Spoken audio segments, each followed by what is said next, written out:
How many, and you don't have to raise your hands, but I'm sure there's some people here, have done that mouth swab at home DNA kit and sent it in for your ancestry report? Yeah, more than 20 million Americans have done that. In fact, that's a low estimate, probably more like 30 million, which if you consider our population, that's a huge number of people who have tried to find out what their ancestry is. Now, sometimes you get back results that are exactly what you expected. And sometimes your whole life gets turned upside down because you get a result you did not expect. 6 years ago, a woman named Anna Marie thought it would be fun to do one of those DNA tests and send it in. And she lives in Delaware. She's 50 years old, and her brother was going to do one with her. So they did their tests, they sent them in, and the results were puzzling. Some of their results were exactly what you would expect, but some of them were completely different. Her brother had like 30% Russian. She had 0. They didn't spend a lot of time. They just laughed about it and ignored it until a few weeks later when Anna Marie got an email through the Ancestry website. It was from Tina, a nurse who lived in Virginia, hundreds of miles away. And Tina said, "I think we're first cousins."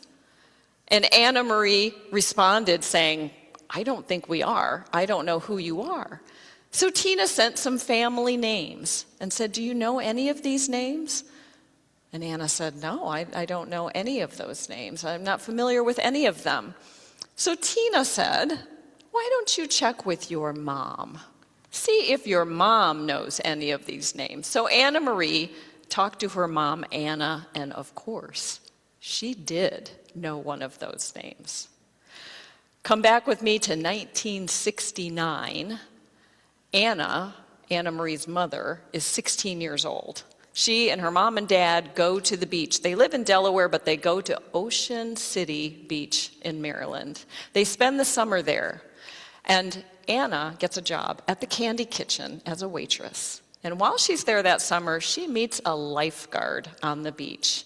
His name is Cecil, and they have a summer romance. At the end of the summer, everybody goes home to their normal lives. Cecil goes to his life, Anna goes to her life, except a few weeks later, Anna finds out she is pregnant. Now, her parents are ashamed. They are humiliated and embarrassed, and they do not want anyone to know that their daughter is pregnant. So they send her to a home for unwed mothers. She finishes high school. She gives birth to a little girl. She names Anna Marie and decides to keep her baby.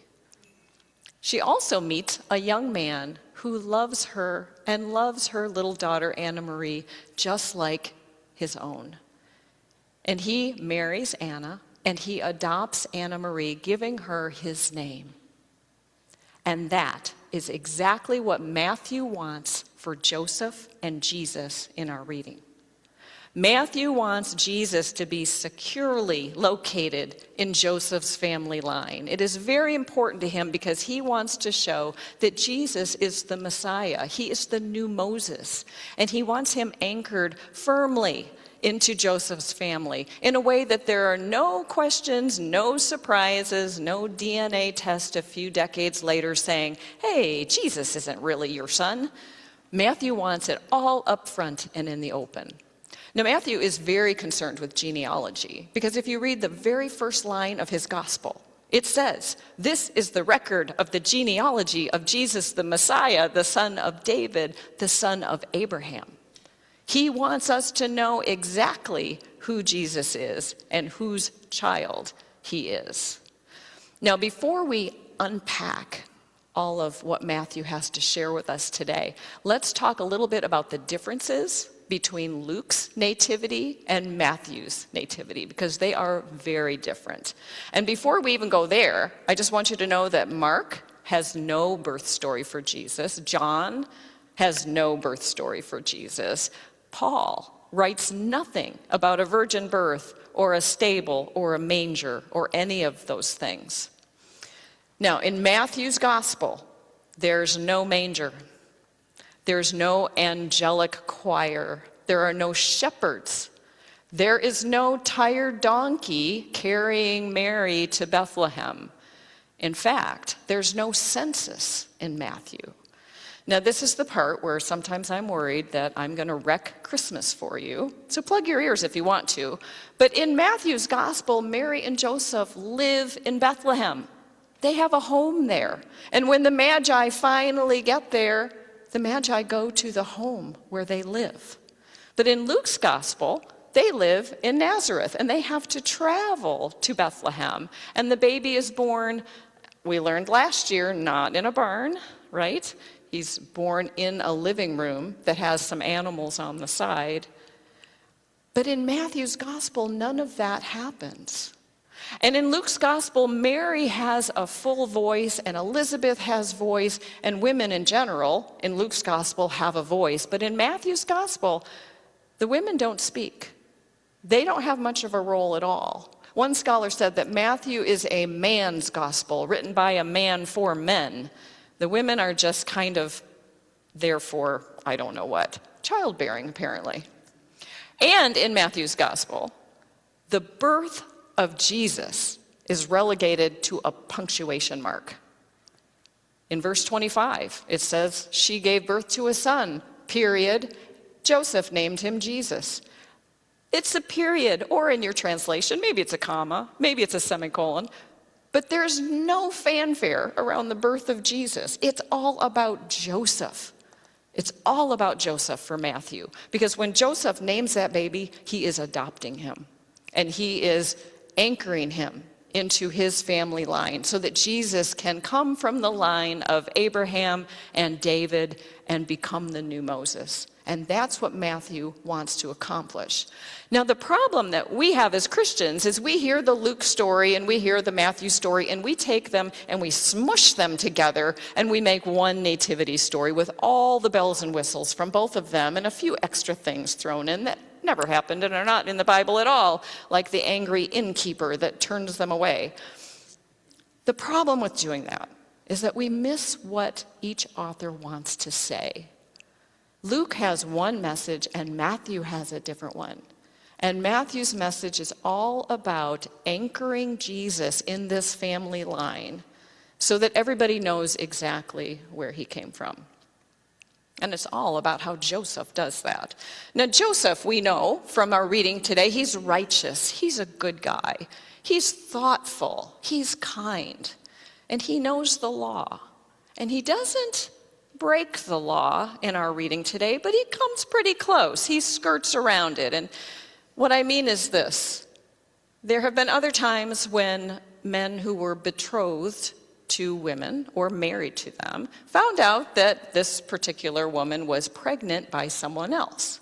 This has happened in history, and this is the situation Joseph finds himself in. He knows the law, Deuteronomy chapter 22, if you're so inclined to look it up, it will tell you what has to happen. He has to take Mary to the city gates. They will, the elders of the city will question her, and they will ask her who the man was that she had been with. And then they both will face the death penalty by stoning. Now, they will also ask her, did you cry out for help? Was this an assault? And if she cried out for help, then they will show her mercy, but they will put the man to death. And then there are a few other instances that could play out, and none of them are good. And Joseph knows what's going to happen if he says anything. So he makes up his mind not to do that. He does not question Mary, who's the other guy. He does not go looking for this person. He does not ask her if she cried out or not. Instead, he decides he's just going to divorce her quietly. He's not going to say a word to anybody except the priest because he has to get the certificate of divorce. And he's just going to let this whole thing slide by. And he's going to protect Mary by doing it this way. And then an angel shows up in a dream and says, good plan, Joseph, but let's not do that. You just need to marry her. This is going to be your son. You are going to name him Jesus. And in the naming, you have adopted him, and he will be your son. Joseph is going to be a great dad. I mean, he really is. He shows so much thought and kindness and so caring. And then he does take Mary as his wife. And he does name Jesus. He does adopt him. And so everybody knows who Jesus is, the son of Joseph. But there's one other problem with this story. And I have wondered about this for years. I was really tickled to find a little bit of an answer this past week.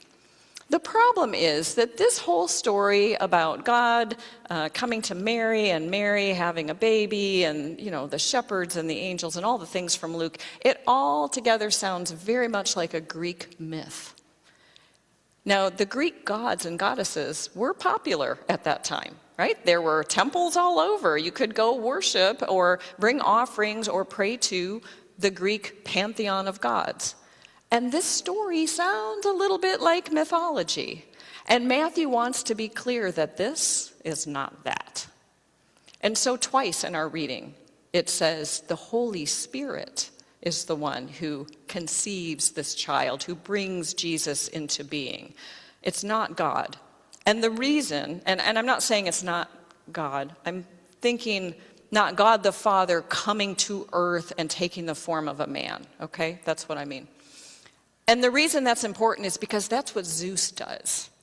Zeus is that Greek god who's quite a lusty fellow, and if he takes a liking to you, you are not going to be able to get away from him. Zeus took a liking to a lot of people and a lot of other gods and goddesses in the Greek mythology. Zeus would come to earth and pose as somebody's spouse so that he could get that person into bed with him. And then all of these offspring were born that were demigods, like Hercules. Hercules' mother was a human, but his father is Zeus, because Zeus took on the form of her husband and tricked her. Zeus also took the form of a bull and a swan and all these other things to seduce people and gods. Male and female didn't matter to Zeus.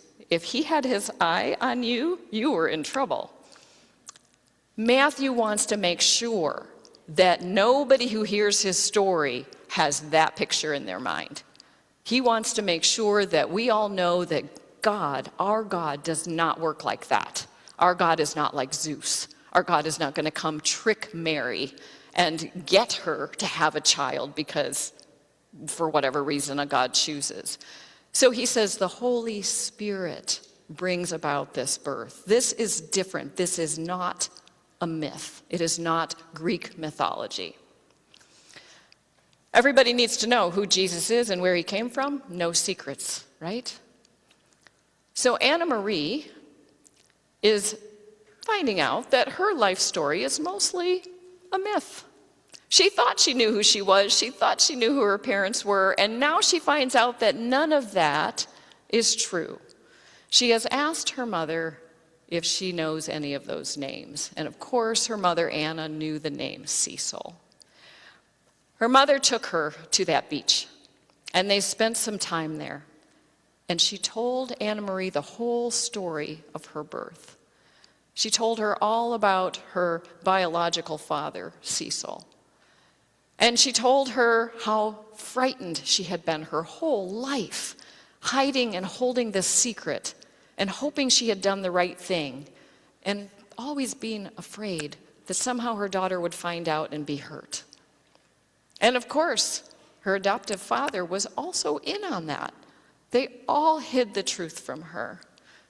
Anna Marie was devastated, so shocked, had no idea, and admitted there had been many times as she grew up, and even as an adult, when she just felt like something was missing, and she didn't know what it was.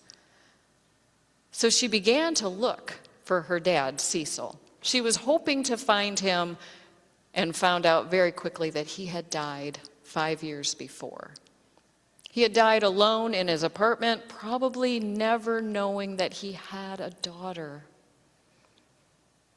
And so on the anniversary of his death, Anna Marie went back to that beach again. And she climbed up on the lifeguard platform. And she sat where she imagined her dad had been sitting that summer of 1969. And as she looked out over the waves, saw the sun in the sky, felt the breeze blowing, she felt a connection to him.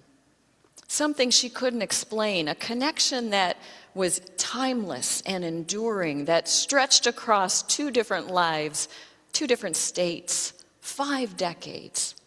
She felt his presence that day. Cecil had never married.